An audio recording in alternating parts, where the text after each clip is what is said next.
What breaks a woman first? A man's betrayal, or the moment she realizes she's been blaming herself for his sins? The sun was dipping low over Cedar Hollow when Beatrice stepped down from the wagon, her hands trembling even though she tried to hide it. She could still feel the sting on her palm from when she slapped Edmund across the face in the middle of Redford's dusty street. The memory came back sharp and bright like a hot iron. The stunned silence of the townsfolk, Edmund's shocked eyes, the tight grip of her anger pushing her hand through the air before she even realized she had moved. Sicily hummed gently as she carried bags toward the house, unaware of the storm that had followed them home. Beatrice glanced toward the corral where Conrad was hammering a new post. His strong arms lifted the mallet again and again until he noticed her watching. His brow furrowed. He knew something was wrong.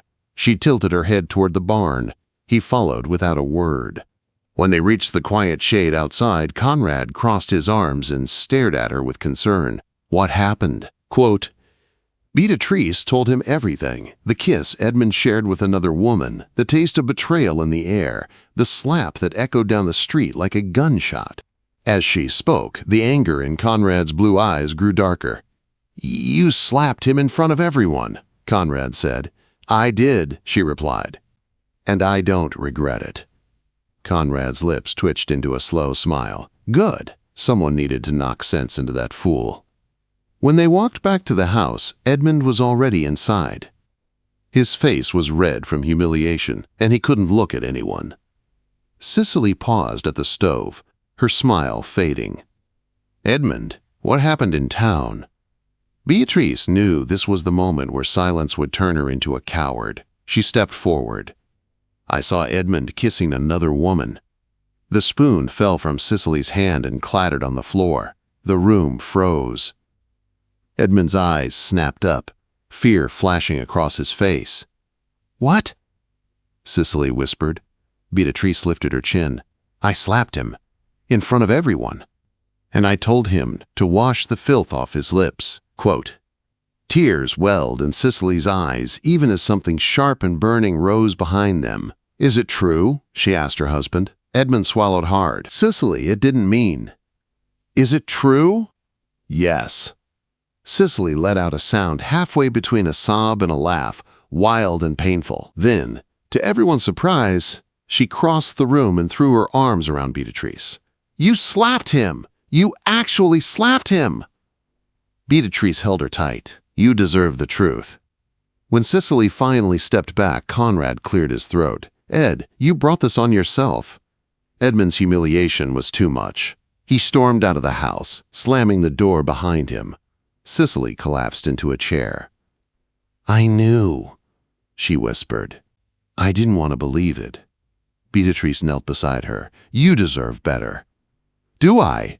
Sicily's voice cracked. Maybe I pushed him away. Don't you dare, Beatrice said firmly. You gave him a home, a son, and your whole heart. If he wasted it, that is on him. Sicily's tears fell harder now, but she nodded. Outside, the sky dimmed as the sun slipped behind the hills.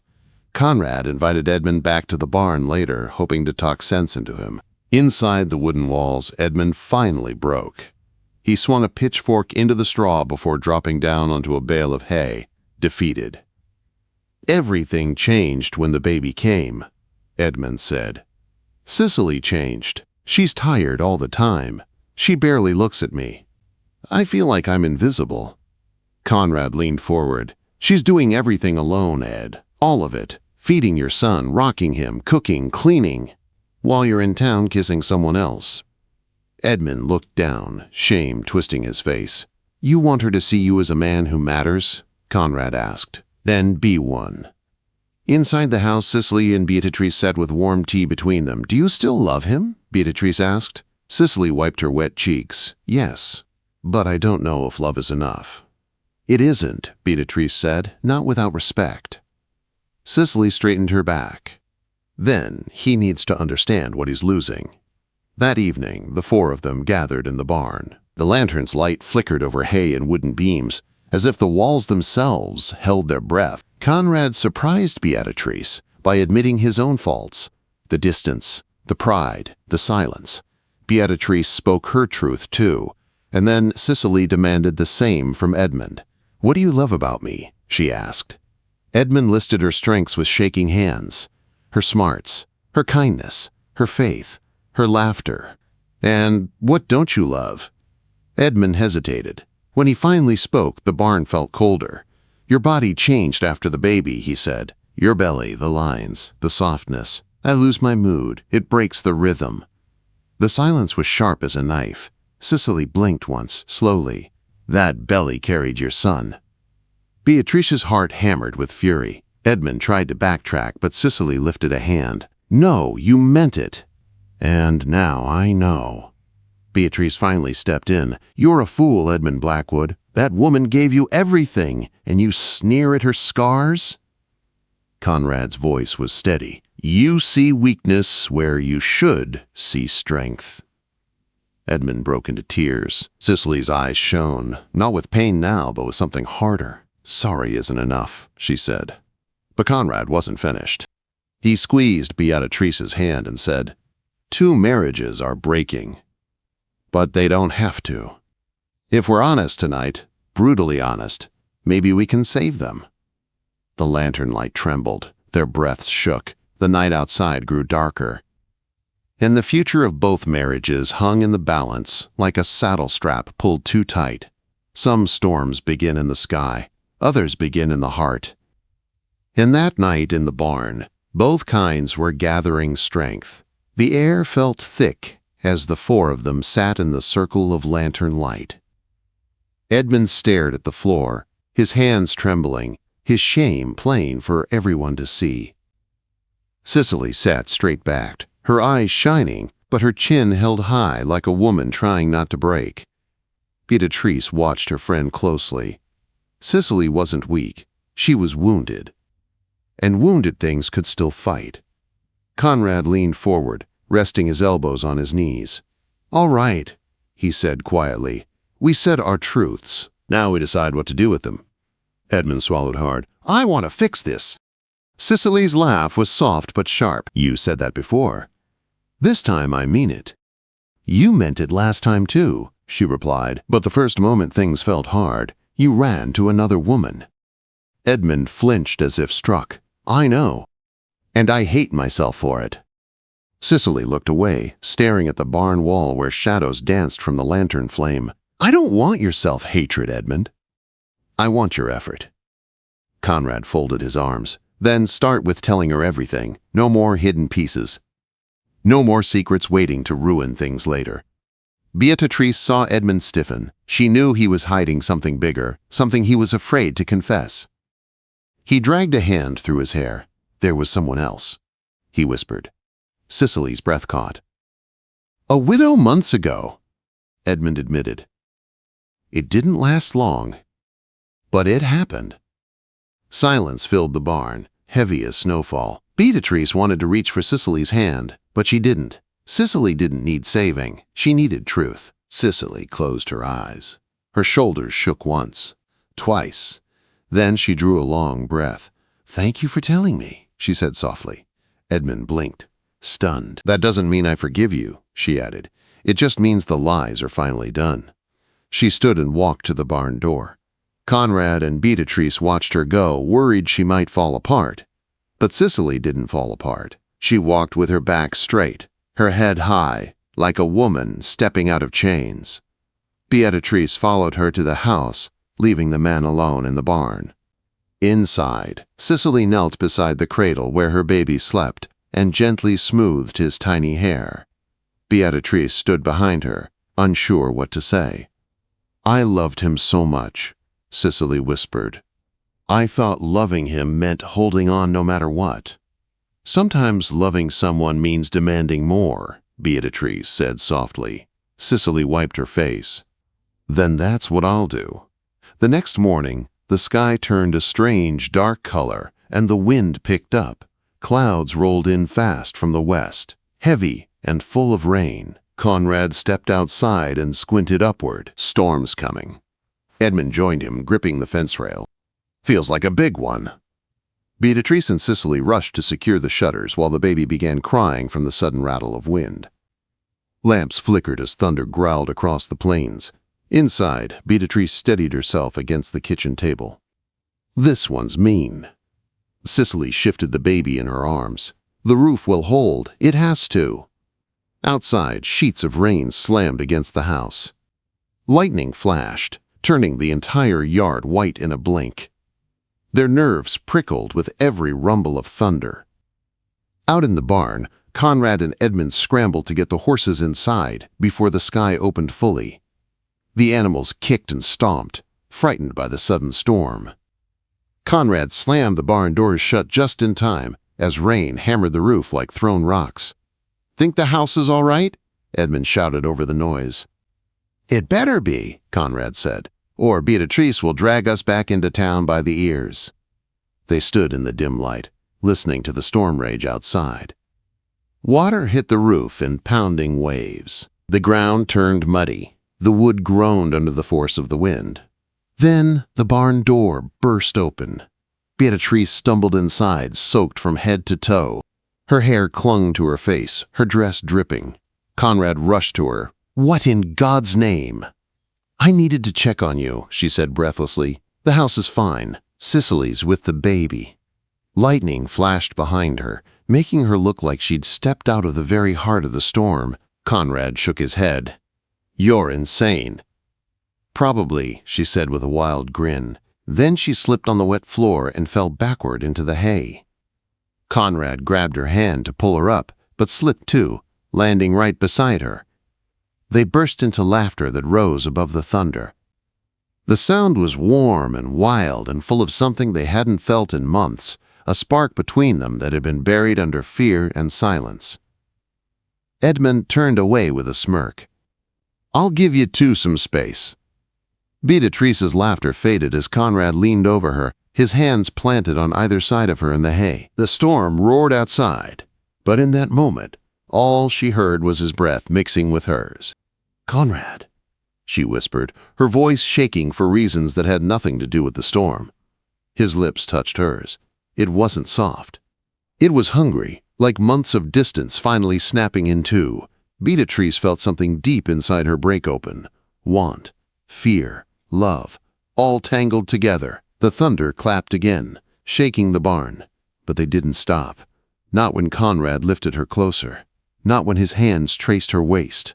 Not when her fingers clutched his shirt. Not when the world outside turned white with lightning. Inside the barn, their marriage caught fire again. Not with words. Not with promises. But with the messy, honest, desperate truth of two people who still loved each other. And the storm outside howled on. A storm can tear a roof apart, but it can also shake loose the things two people were too afraid to say.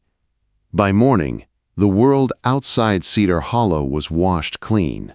The storm clouds drifted away, and the air smelled of wet grass and earth. Conrad and Beatrice walked back to the house together, clothes damp and hair messy, but their hands linked in a way they hadn't held each other in months. Sicily took one look at them and saw the change. She didn't ask questions. She simply handed them warm coffee and smiled softly before rocking her baby near the fire. For the first time in a long while, the house felt peaceful. Over the next weeks, Edmund began proving his promises. He woke before dawn to chop wood. He came home early to help with the baby. He washed dishes without being asked, held Sicily when her hands shook from exhaustion, and listened when she spoke instead of brushing her off. Sicily watched him carefully, waiting for the moment his effort would fade like it had before. But it didn't. Every night he held their son and walked him around the room until he fell asleep, whispering stories and soft words he had never said out loud. Every morning he asked Sicily how she slept, and he meant it. Slowly, the cold wall between them began to melt. One evening, as the sun dipped behind the hills, Sicily set her sewing aside and looked at Edmund across the table. "You're changing." Edmund paused, surprised. "I'm trying," he said quietly. "I can see that," she whispered. Her eyes softened in a way Edmund hadn't seen in months. She reached out and touched his hand. The simple gesture nearly broke him. He covered her hand with both of his, tears brightening his eyes. "I love you, Sicily." "I know," she said, "and I'm starting to feel safe again." Beatrice and Conrad, too, found new rhythm. They talked more. They held hands while feeding the horses. She laughed again, really laughed, in a way he hadn't heard since before the weight of their struggles had pulled them apart. One crisp morning, Beatrice hesitated at the edge of the porch, a hand pressed to her stomach. "Conrad," she whispered. He rushed to her side. "Are you all right?" Beatrice took a trembling breath. I think I'm expecting." Conrad froze. His eyes went wide. Then he pulled her into his arms and held her like she was the most precious thing in the world. "Bae," he whispered, voice shaking, "that's the best news I've ever heard." They went to Cedar Hollow together that afternoon. Sicily screamed with joy and hugged Beatrice so tightly she nearly lost her breath. Edmund clapped Conrad on the back and laughed. The house felt like it was filled with light. Months passed quickly after that. Winter brought deep snow and hard mornings, but inside the houses, there was warmth and laughter. Edmund worked twice as hard, determined to provide for his family. Sicily's business selling butter and cheese flourished at the Saturday market. Beatrice's belly grew rounder, and every time Conrad felt their baby kick, he teared up quietly when he thought she wasn't looking. The babies grew into toddlers. Wilfred, Conrad and Beatrice's little girl, had her father's calm eyes and her mother's stubborn chin. Roland, Sicily's son, had a laugh that filled the house and legs that carried him into trouble every hour of the day. The two families helped each other through everything. Chores, storms, sickness, long winters, and harvest seasons. They were tied together not just by friendship, but by survival. One warm summer evening, both families gathered in the yard between their homes. Long tables were set with roasted chicken, biscuits, potatoes, and pies. Neighbors came from miles around to celebrate the harvest. Lanterns swung in the breeze. Fiddle music drifted through the air. Children ran barefoot through the grass. Edmund stepped forward, cleared his throat, and raised a glass. "A year ago," he said, "I was on the edge of losing everything I cared about. My wife, my son, myself. I hurt the woman who trusted me most. I disrespected the body that brought my son into this world. I said selfish things. I thought like a boy, not a man." Sicily watched him with steady eyes. Edmund's voice grew stronger. "But she gave me another chance. And every day since, I've tried to become the man she deserves." He looked at her then, really looked at her, and the whole yard went quiet. "I once bragged that not many women could ride a man like a galloping mare," he said, a faint, embarrassed smile touching his lips, "and still sing hymns the next morning." Laughter rippled through the crowd, but he lifted a hand. "I was wrong. The real miracle isn't the wild part. It's the strength. It's the grace. It's the courage of women like my wife, who carry families through storms without ever being thanked enough." He turned to Sicily and took her hand. "I don't deserve you, but I thank God every day that you choose me anyway." Sicily's eyes filled with tears. She stepped into his arms and held him close. The crowd erupted in cheers. Fiddle music started again, louder this time, and neighbors clapped along. Beatrice stood with Conrad on the edge of the yard, holding their baby girl on her hip. Conrad wrapped an arm around her waist. "They found their way back," she said softly. "So did we," he murmured. Fireflies drifted over the grass. Laughter floated on the warm night wind. Children danced with sticky fingers and berry-stained mouths. The horses in the far corral lifted their heads as the music carried across the plains. As the stars came out, bright and endless above Cedar Hollow, Beatrice leaned into Conrad. "Hard times don't break a family," she said. "Silence does." Conrad kissed her forehead. "Then we'll never stop talking."